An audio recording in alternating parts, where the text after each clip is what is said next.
За асуулт асуухаас өмнө байр суурь хэлэхгүй л бас болохгүй нэ. Маш харамсалтай өдөр төхөж байна. Үндсэндээ одоо ганц хүний засаглал руу, дарангуул руу явж байгаа алхам бий болж эхэллээ. Эрхэм гишүүнээ бас хэлэлцэж байгаа асуудалтай Би холбогдуулж асуунаа дарга. Харамсаж байна их хурлын дарга. Парламентынхаа эсрэг даргатай байгаадаа харамсаж байна. Ардчлалынхаа эсрэг байгаа ардчлал намынхаа гишүүддээ бас харамсаж байна. Бас энэ өөрсдийнхоороо саналаа өгч чадахгүй байгаасаа бас одоо ахнараасаа имэж юм бас харамсаж байна. Ер нь Монгол улсад энэ шинжлэх ухаан альва зүйл зарчмынхаа дагуу явж чадахгүй байгаагийн тод илэрлийг сая бид өөрсдөө бас харууллаа л да. Тэгээ их хурлын даргын хувьд бол түүхэнд маш тодор хараар бичигдэх ийм үйлдэл бас одоо боллоо гэдгийг би бас харамсаж байгаа бас хэлчихье.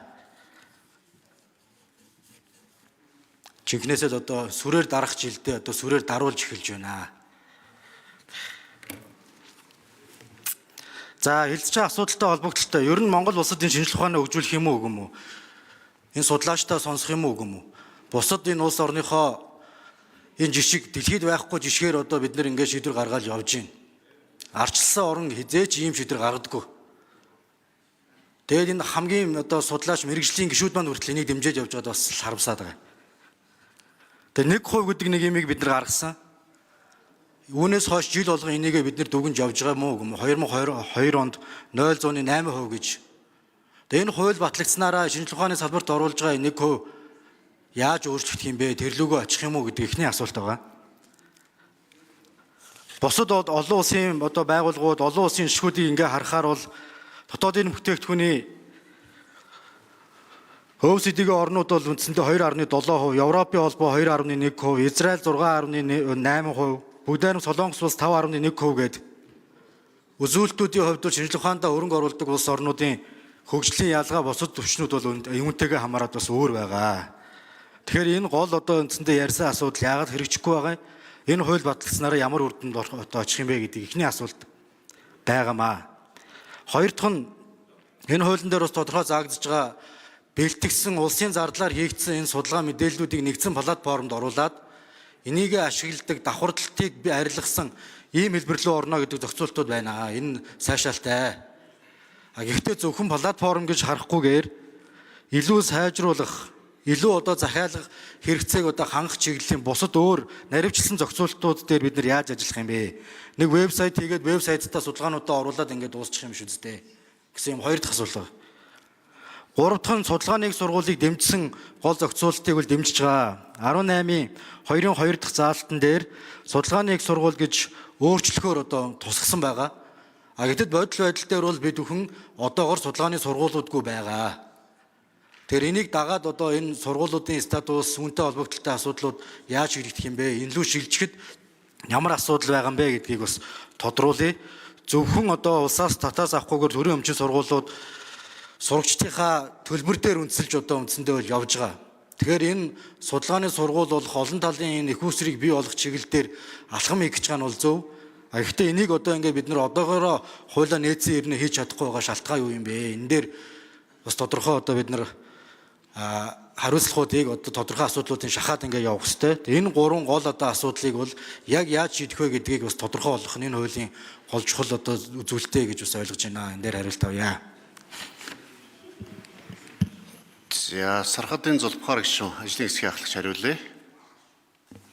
За гамлаг гишүүний асуултанд хариулъя. Маш чухал одоо асуудлыг та бас хөндөж байна. Ажлын хэсэгт гэсэн яригдсан одоо дэд хорондор гэсэн яригдсан манай байнгын оронд байнга яригдж байгаа зүйл учраас би зориуд бас зарим тоо хэлье гэж бодож байна. Өнгөрсөн жил бид 2026 оны төсвийг батлах үедээ шинжлэх ухааны технологийн сангаар дамжуулж хийдэг судалгааны зардалд 10 тэрбум төгрөг баталсан. Энэ өөрөө их хамгийн том одоо бидний бас нэг үгэлхэд бол хариуцлахгүй бас үйлдэлүүдийн нэг байсан. Оруулж ирсэн төсвийг одоо хасчихсан. 10 тэрбум гэдэг бол үндснээ 4-5 км л одоо хатуучилтаа авсан юм шүү дээ. Би шинжлэх ухаанд ингэж л хандж байгаа. Судалгаанд энэ шүү дээ. Бусад зардлыг би хэлдэггүй. Нийтээ бол 156 тэрбум төгрөг байгаа. Одоо энэ салбарын нийт зардал 66 хүрээлэн байгаа шүү дээ. Тэгэхээр таны хэлдэг гарцаа байхгүй нү? Сая дээр гадны улсуудын жишгийг хэлж байна. Хамгийн өндөр нь Израиль байгаа. Тэгээд Энэ өндрүүдийн нэг нь бол Америк байгаа. 3.4% байдаг шүү дээ. Дотоодын бүтээгдэхүүний. Ингэж улс орон хөгждөг учраас бид бас өнгөрсөн хугацаанд энэ анхаарч ирсэн. Сүүлийн одоо шинэ жилүүд бид энд бол дөрвтөө анхаарч чадаагүй болоод энэ хүндрэл гарч байгаа. Цалингийн ярих юм бол улсын дундас цалингаас 1.7 дахин байгаа шүү дээ. Одоо эзэмшигний ажилтнуудын хамгийн өндөр мэргэжлийн улсууд гэж байгаа юм. Тэгэхээр бид эх жил бол одоо энэ хуулийн саяны зохицуулалтаар бол нэг 70 тэрбум төгрөг байгаа юм. Судалгааны ажлын одоо орж чадахгүй байгаа гэсэн үг шүү дээ. Тэгэхээр зэрэг хүрээлэнгүүдэд нэг 70 тэрбум төгрөгийн төрийн байгууллагуудаар дамжсан энэ судалгааны болон одоо тооцоол хийх, шинжилгээ ухааны одоо үндслийг гарах, үнэлгээ хийхин ажлуудад орох боломжийг нээж байгаа. Тэгэхээр зэрэг энэ бол хүрээлэнгүүдэд бас зохих төвшний бас боломж нээх баха гэж байгаа юм. Гэхдээ энэ бол хангалттай биш. Бид одоо төсвийн хүрээний мэдээлэл орж ирэх чинь төсвийн хүрээний мэдээлэлээр бид шинжилгээ ухааны технологийн сангийн зардлыг тэр одоо эдийн засгийн хөгжлийн яамд хөрвүүлсэн бидний дүнэлтээр бол манай байнгын орогоор дамжиж хөрвүүлсэн дүнэлт шүү дээ. 3-аас 4 дахин багада дээд нь бол 4-өөс 6 дахин нэмэх юм санал оруулж байгаа. Энийг та бүхэн бас дэмжиж өгөөрэй.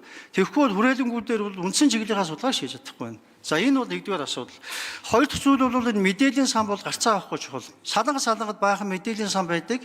Тэр мэдээллийн сангаар дамжуулаад бид нар энэ судалгаануудыг ашиглах боломжгүй болчиход байгаа юм. Хаана ямар судалгаа байгааг бараг мэдж байгаа хүнгүй учраас энийг засгийн газрын үйл ажиллагааны хөтөлбөрт Мори гэдэг том одоо шинэ платформтой болно гэдэг зорилго болсон юм байлээ. Тэгэхээр энийг шинжилгээ ухааны технологийн сан дээр өөр дөр нь байж байгаа одоо мэдээллийн сандаар суурьсан байдлаар хөгжүүлтийн нэгээд энэний ашиглалтыг нь бол бүрэн болгоно гэж байгаа. Хувийн хвшил төрийн байгууллагууд бүрэн ашиглах, иргэд ашиглах боломжтой.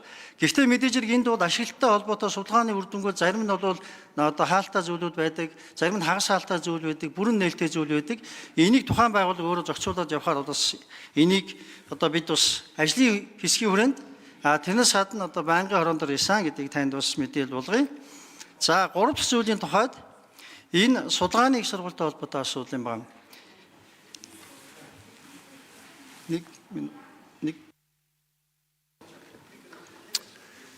За асуултаа гүйцэг хариулчихъя. 1 минут Сархадын Зулбар гишүүн ажлын хэсэг шүү. Ахлагч. За 2023 оны 7 сард батлагдсан боловсрал шинжилгээ ухааны одоо чинь салбарын тухай одоо бид хуулийн эрх зүйн шинжилгээ хийсэн. Энийний дагуу судалгааны их сургуулиудад болохоор одоо ийм хуулийн одоо шинэ үндсэл бий болсон. Энэ одоо сургуулийг байгууллагатай холбоотой асуудлыг төрийн захиргааны төв байгууллагад нь одоо чиглэл болгочихсон байна. Судалгааны их сургуулийн хууль оруулж ирэхэд ийм чиглэл болсон байгаа.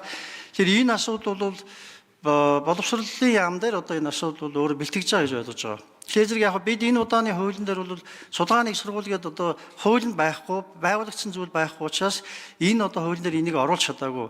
Өөрөөр хэлбэл одоо эрх зүйн хувьд бол энэ боломжгүй учраас энэ хасцсан. Гэхдээ цаашдаа бол бид энийг хуулинд батлагдсан нөхцөлд энийг бол анхаарал явах зайлшгүй шаардлага байна.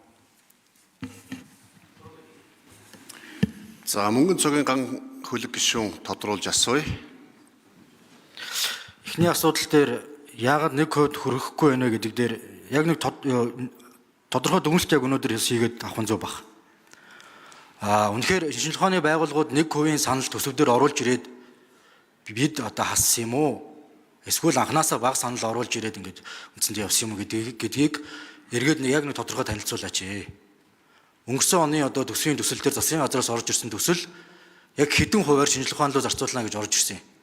Хурлын гишүүд яг хэдэн хувь болгож хассан гэдгийг тодорхой одоо яг нэг энэ хууль яригчтай холбогдлолтой хэлээд өгч гэж хүсэх байна. Эндээс ерөнцөндөө бол одоо олон гишүүд нэг шинжилгээ ухаанаа хасъя, энэ лүү зориулахгүй болын энэ төр гэдэг ийм хандлага бол би бол байхгүй гэж бодож байгаа. Гүйцэтгэл зохион байгуулалт энийг ойлгуулж ажиллах тал дээр бид нар бас алдаа гаргаж байна. Тэгэхээр яг энэ чиглэлийнхаа дүгнэлтийг саяхан одоо өнгөрсөн жил дээр хэдүүлээ харьцуулж хараад цаашдаа яах вэ гэдгээ бас нэг яриад авах нь зөв гэж бодож байна. За хариулах. За ажлын хэсэг ахлагч хариулъя. Сархадын Зулбар гишүүн. За өнгөрсөн жил бол яг бид бол анхаарсан. Шинжилгээ ухааны одоо ажилтнуудын цалинг бид 15-аар нэмэх санал орж ирсний бол хамтдаа бид дэмжиж явуулсан. За энэ батлагдсан. Миний саяны хэлсэн бол судалгааны зардал шинжилгээ ухааны технологийн сангаар дамжуулалт орж ирж байгаа. Энэ дээр бол багатар зардал орж ирсэн. Үндсэндээ бол 30 тэрбум руу хүргээд оруулаад ирснийг бид нар 10 тэрбум болгоод хасчихсан. Энэ гэхдээ их маш бага зардал шүү дээ. Нөгөө төгөр хүрээлэнгүүд энэ 66 хүрээлэн дотор бол бас судалгааны зардлуудаа нэмж оруулж ирсэн саналаа өгсөн. Энэ бол эдийн засгийн хөгжлийн яамдаар өөр дээр нь бол энэ бол хасагдсан. Бид нэр ихэд бол угаасаа маш бага дүнтэй орж ирсэн. Цаашдаа бол бид энийг бол одоо өндөр дүнтэй байлгах чиглэлээр саяны хэлсэн 11 дүгнэлт дотор энэ бол байж байгаа юм. Тэгэхээр эдийн засгийн хөгжлийн яам руу хүргэдэг тэр одоо бидний дүнэлт бол буцаад бол тогтоолын төсөл болж гарах ёстой.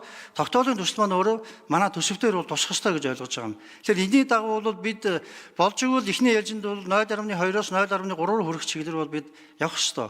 Бидний